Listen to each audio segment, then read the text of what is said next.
Welcome to the Long COVID podcast with me, Jackie Baxter.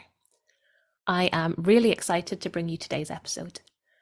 Please do check out the links in the show notes where you can find the podcast website, social media and support group, as well as a link to buy me a coffee if you are able. You should not rely on any medical information contained in this podcast and related materials in making medical, health-related or other decisions. Please do consult a doctor or other health professional. I love to hear from you. If you've got any suggestions or feedback or just want to say hey, then please do get in touch. I really hope you enjoy this episode, so here we go.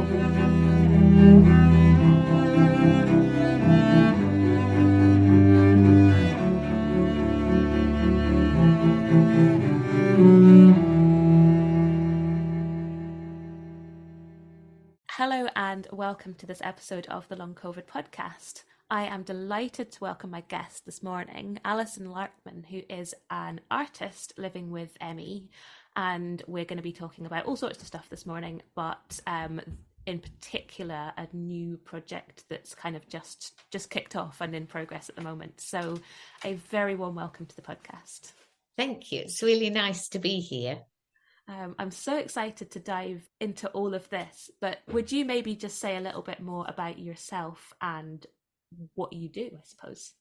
Well, currently I'm living in Bristol. I've had ME since my 20s, and I'm past my 20s, shall we say, by quite a few years. I used to be an international rower, and I ran my own t-shirt company and got absolutely floored by, I guess, what was then glandular fever, but it wasn't picked up at the time. And then for about 20 years, I've been fine. And then in the last 11 years, I've literally had completely life-changing ME. I've had to stop and completely change my life. And I recognise that a lot of the symptoms that ME has are shared with long COVID. Mainly, I think for me, it's the whole symptoms around, I hate the word fatigue, but, being completely withered, having no energy, but also this idea that we're people who've gone from having normal, everyday, ordinary lives to being absolutely floored by something that has, is literally takes you away from the world. Wheelchair ramps are all very well if you can get to the ramp, but for so many of us, for certain periods of time, we're not out of our houses, we're shut in and shut out. So that's really, as an artist now, is what I'm really exploring, is this idea of invisibility and, the sort of the fragileness of that. Definitely. I mean, I think, it depends who you speak to, doesn't it? Whether long COVID and ME are the same thing or similar or related or whatever you want to call them. But what we obviously do know is that there's an awful lot of crossover between the two conditions.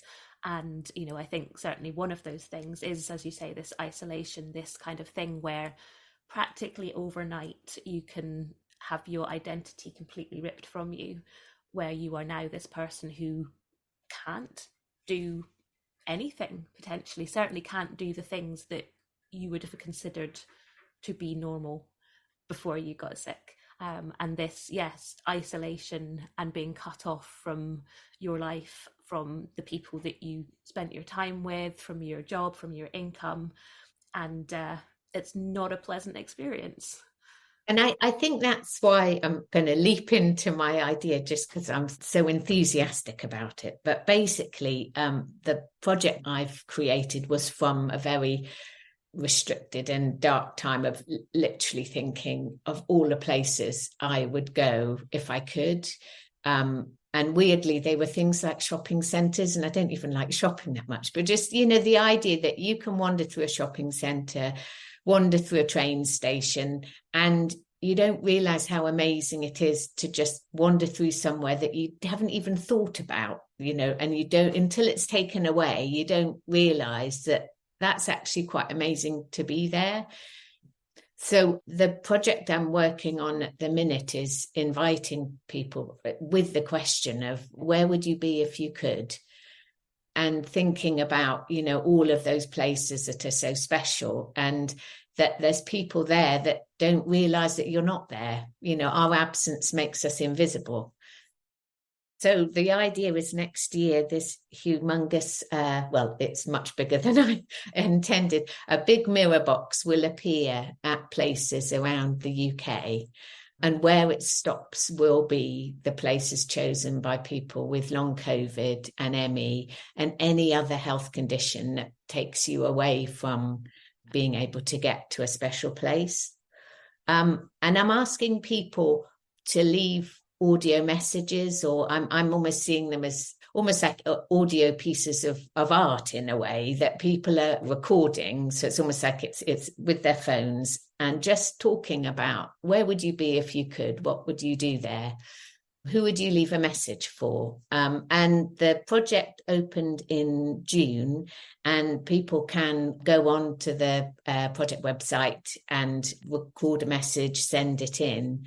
And then next year, I, as in the larger project, will try and visit as many of these places as possible. So we may have permission, we may not have permission, but the idea is your voice is played at the place that's really special to you.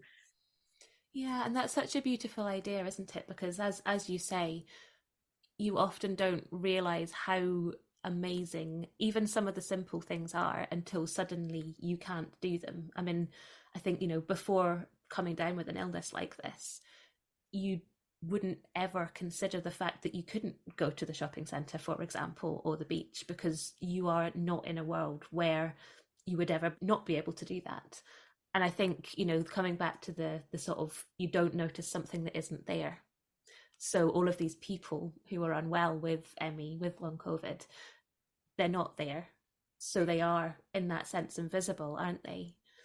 And there's a huge number. I mean, when I've looked into it for all the huge amounts of grants I'm writing for fundraising, but when I've looked into it, there's 2 million people self-reporting with long COVID, 500,000 people with ME, 65,000 people with severe ME in the UK alone, and they're bedbound. And you think, it is so invisible. And the idea I like of a mirrored box is that it reflects the outside. So it in itself at times will feel almost invisible.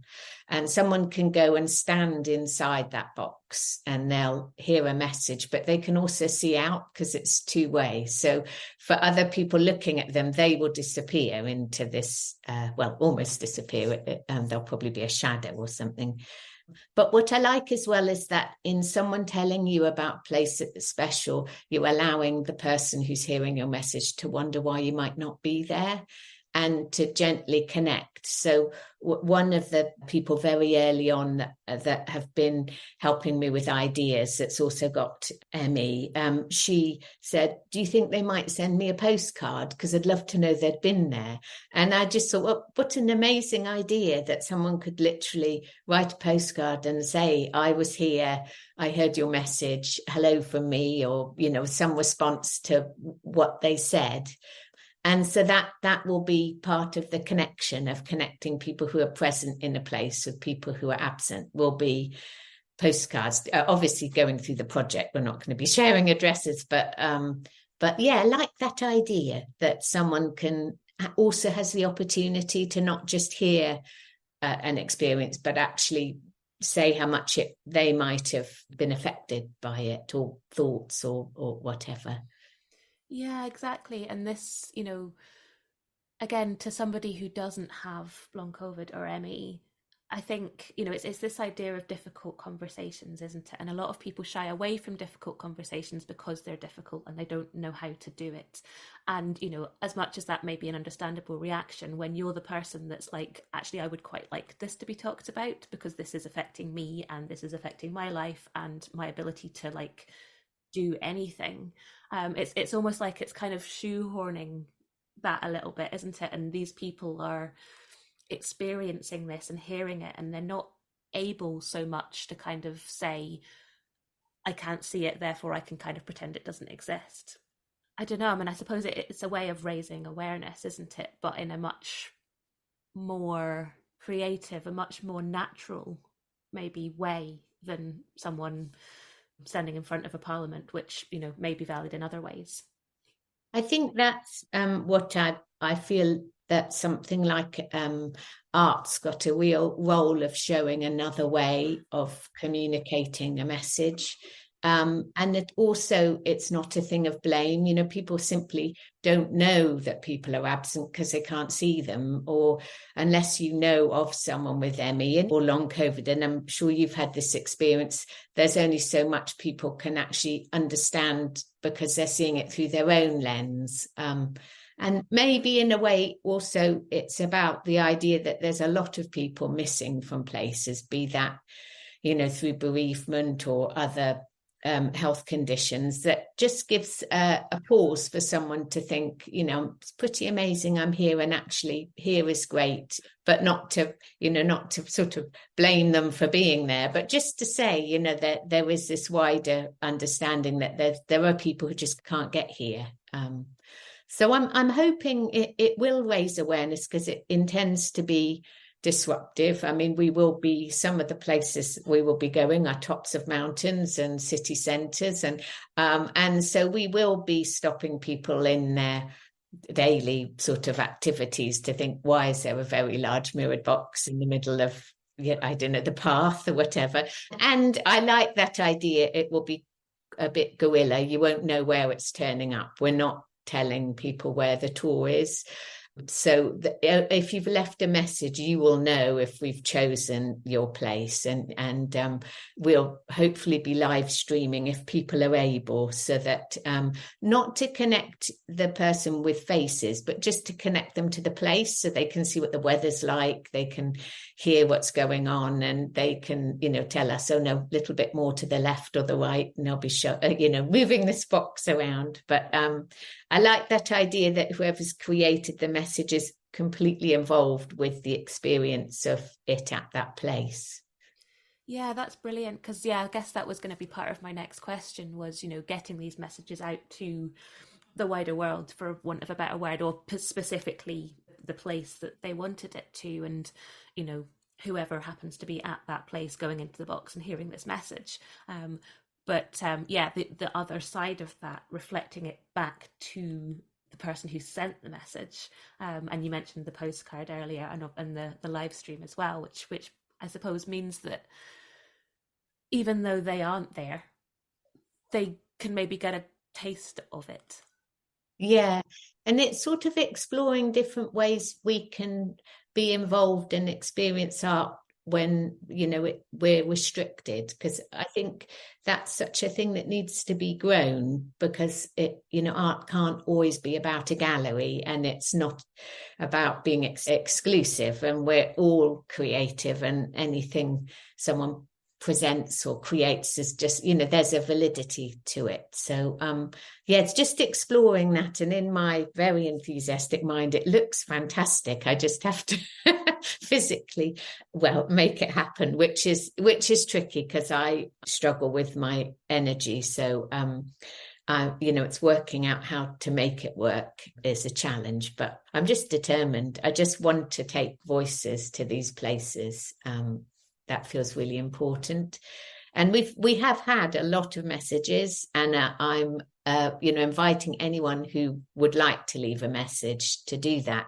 And obviously there'll be places that we may not be able to get to. You know, it's slightly dependent on funding and that sort of thing. But what we are creating is this online interactive map. So every message will be on this map. So anyone who uses their precious energy to make something, like, you know, to make this audio message, it will have a place within the project. It's not going to be, you know, disappear, and it will be part of it. So that feels really important, that you'll be able to see it. Yes, exactly. That everyone who spends their time and energy, and I guess this is again where somebody who doesn't have long COVID or ME, you know, would be like, it's just a message. It's like you literally just speak your message, and like that's not that much energy. But to somebody who has experienced something like this, it's not just anything, you know, that could be all of your energy for several days to just do that. Yeah. That's a very good point. And in the early stages, I worked with a group of people who have long COVID and ME to create a guide that very gently took people through how they might want to think about a message and made it as accessible as possible. And now there are people contacting that are literally just saying, my message would be at this place. And then we're working with them to either a friend or a carer is leaving the message if they can't speak, or we're extending deadlines, because the current deadline is November the 6th to leave a message. But that for people who are, with severe forms, that the most important thing is to, if you want to place a message, is we will try and help you get it there. So you're trying to help those people that they don't feel that it's too much to do it in the deadline. Is there a way we can do something other? Yeah, definitely. And this idea of allowing people to be heard, I think, is so important. Again, I know much less about the history of ME, but certainly through long COVID, there's been, an awful lot of people that have suffered gaslighting by doctors, by employers, by family members, by friends, by whoever. And from what I understand, it's been very similar, if not worse, with ME over the years. So, and I think just really being heard, I can't do anything for you, but I hear you, is so much better than, I think you might be making this up, which I'm sure a lot of people have been told over the years. So I think, allowing them to be heard. Yeah, that's such a good point, because that whole idea that people feel they need to fix something. So they come at you with, oh, I've got a cousin who tried this and they're better now. Have you seen this app? Better now. And you think that's sort of a relentless kind of way of approaching it, but just literally to be heard. And I also feel like there is a lot of dark humor in the fact it's pretty shit. The life you've had has been taken away. So how marvelous if a mirror box just stops people for a minute. They'll be heading up some mountaintop and have to walk around this thing that's precariously balancing. And it might fall off a mountain and smash into little pieces, which I hope it won't, because it's really expensive. But I would enjoy that as well. And I'm sure the person who is, from their house or bedroom that's watching all of this unfold, or the police asking us to move on, that's all part of the fact that you might not be there, but you're the reason why the box is there. And it's hopefully that sense of humor. I don't want people to feel it's too serious. There's a funness in this crazy idea popping up all over the place. Yeah, and I guess again that's something that can be missing from your life when you have a condition that takes over your entire existence to, degrees that you would never have even imagined before. That actually it sucks any enjoyment out of things, and it's very hard to find a joy in things, and I think it's important that we do try, but it's so difficult. So actually, yeah, following a mirror box that's getting, shouted at by the police, actually, that would be pretty funny. Yes, yeah. I mean, in one way, I hope for the poor people who are carrying it around that it doesn't happen. But there will be part of me that thinks, ha. Yeah. But I think what's so wonderful is the messages that are coming in are just slices of people's lives about something that is really meaningful to them, and that it's such a privilege to hear. And I hadn't appreciated when I started the project. I got carried away in how it's going to work. And I must admit, now I'm still thinking, how's it going to work? But it is going to work. And for those moments when I have left my own message or listened to people sending messages in, it's really emotional, because it's getting in touch with something that's beautiful, but also the grief around a life that has been changed and lost. So it's a mixture of things, but it's a real honor to be getting and hearing those messages. Yeah, and I guess because it is something that is so important to those people, it's kind of, if you could pick anywhere, where would it be? And that is the place that they've chosen. Yeah, Yeah, and it tickles me because, some people have chosen the same place, and I think, do you know each other? That's, how marvelous. And then, and then there's other places that are just so exact. It's to the right of this statue, not the left one, and you just think, oh, that's just great. Someone's really thought of this place, and they're places we hold in our mind that are so special, and how lovely that exactly where you would stand somewhere. Yeah, it's been great. Yeah, that's fantastic.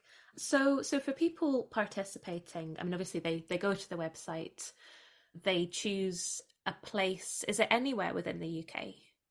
Yes, at the minute it's the UK. It would be lovely at a later stage to head off to another country, but that's my enthusiasm and talking. That's the next funding grant, is it? Yes, yeah. On the website, there's a guide you can download on, to give you some ideas and talk you through it. There's 3 steps to how you record a message. Most messages recorded on iPhones are completely, very good quality. So we're using things that people have to hand. And there's frequently asked questions, but again, I'm very open to ideas and any questions. So a lot of people are messaging me directly, and then we're sorting out ways to make it possible for them. Yeah, perfect. I'm trying to work out what place I might go for if I were to choose one. It must be a really hard decision. I think so. Yeah, the option is open for people who might want to leave more than one message. That's okay too. And some people have written poems. A lot of people, it's a piece they've written and then a reading out. Occasionally, it's just a short phone message, which is lovely. And we've had some songs. So I love the idea. All I'm doing is presenting a vehicle with which you will put an audio piece of some sort that will go to your place. I like that idea that it is open for people to be as creative as they want to. And I should say, this is a project that's been funded initially by the Arts Council England.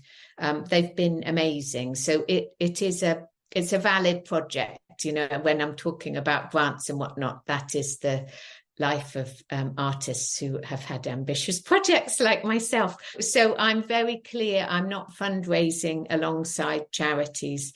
I personally feel that it's so important that charities that are looking to advocate and support and donate to research, that's really important. The funding I'll be looking for is away from those areas. So I'm not in competition with. This is just an adventure for people to do as something while we're all here in this similar condition. Yeah, definitely. I mean, you just mentioned something that I've been kind of, is it a soapbox? I'm not sure if it counts as a soapbox, but I mean, you're a creative. I'm a creative, and this experience. It's like we were saying a moment ago about finding things that you enjoy and how it being so difficult when you are so unwell, and I think creativity, certainly for a lot of people, can be a real outlet because drawing a picture is not going to make your symptoms go away. It's not going to magically clear you, and you're not going to wake up one morning and be like, because I wrote a poem yesterday, everything is fine. But if it can take you out of that just a little bit, just for a few moments, just while you do that, I think it can be a really powerful thing to do. But the audio messages, they are art. It's somebody talking about something or writing a poem or singing a song, or it's all these forms of expression, isn't it? I mean, that's what creativity is. It's expressing yourself through some medium, I suppose, isn't it? And it can come in so many different forms. I must say that's something that I think has really saved me through my time of having ME. I went from helping to run companies and charging about to kind of coming into contact with a much more quieter, sensitive side of myself. And it is a bit staggering thinking initially that people would just leave a message, a bit like audio, like a phone message, and the fact that actually people have given these really beautiful pieces, and it doesn't matter whether they're writers or singers, or they've just expressed themselves in whatever way they want to. And that's been pretty amazing. It's a really lovely thing, and so important to have outlets to be able to do that. Yeah, definitely. And, again, this something that I've noticed about myself over the last few years is that I'm a ridiculous perfectionist, which, I think can be helpful in some areas of life, but when you're very unwell and, everything has to be perfect, well, that's less helpful. I think the first thing I would think, I'd be like, oh, well, this is going to be difficult because it's got to be perfect. And it's almost like, no, that's not relevant here. Actually, what is important here is that your voice is heard. And, if you record a message and you say the same thing 3 times because your brain's not working, well, is that important? I think, the having to be perfect thing. I mean, what is perfection anyway? It's a ridiculous construct, isn't it? That's such a good point, because I assumed at the beginning, oh, well, I'll need to get some sound engineers to edit every single message to make it easier to hear. And actually, one of the sound engineers that I know listened to one of the messages, and his first response was, isn't that great? You can hear them. It sounds like it should, because there are slight background noises, and like you say, someone might cough or repeat themselves, and there's just a real humanness to that. And so actually the approach we're going to take is not to edit, to simply take the name of someone. We ask people to put their name at the beginning, just because I have this horrible fear of getting messages and locations mixed up. But we'll literally remove the name. People choose what name they would prefer to be known with the piece. So it's not like it will be an anonymous piece, but it might just have your first name or whatever name you want. And that's literally all they'll do, is take that off and then let someone's voice speak for themselves, or their friend's voice, or, however they've managed to get the message. It's like a little window into their life, isn't it? Yeah. And, the window is going to have background noises, and it's going to have, spots of rain on the window, or, whatever it is. I like that. It makes it more real. And I think as well, when people stand inside the mirror box, they'll be listening through a headset. So the outside noise will disappear. And for a moment, it would just be that person's voice, as if they're talking to you on the phone or whatever. And I like that idea that it's about really connecting with someone and that moment of their message. In my head, this whole project looks great. That's what I suffer from, is ideas that seem like, oh, that'll be easy, but it will be. It's going to happen. Yeah. We'll be right back. I'm interrupting myself for a second to tell you about long COVID breathing. The fabulous Vicky Jones and I have teamed up to bring you long COVID breathing. We are both passionate about sharing our expertise and experience of the breath, and how incredibly helpful that can be with long COVID. We've worked together to develop a course that is specifically tailored to those with long COVID. It's a 6-week course with 12 sessions, all delivered online. The community feel and learning that we're all sharing is such a joy. To find out more information and to sign up for our courses, workshops and other shorter sessions, please check out the link below, longcovidbreathing.com, or email longcovidbreathing@gmail.com to start your breathing journey with us.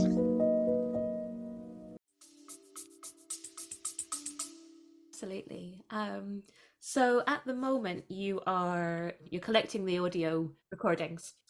I'm calling them messages, but audio pieces, because I'm seeing this as a real collaboration of people that are contributing. So that will be November. Then after Christmas, the small team is being recruited, and the mirror box, which is being designed at the minute, will be made. And then from May next year to hopefully to September, that's the window we're looking at. The mirror box will be going around the UK. And there is an idea, which I think will work, when the new website is launched in February. people can leave their postcode. And what that means is that when the mirror box is going to be, say, 25 miles away from you, you're getting emails saying in the next 48 hours, the mirror box will be at these locations. So it's this idea that people can either go online, or if they're well enough, they could go and visit it, but it's this idea that it isn't necessarily known to a wider group. And it's for the people at these places to find it as well. So it is about just appearing at a special place for that. But my idea is that it's really important to amplify our absence.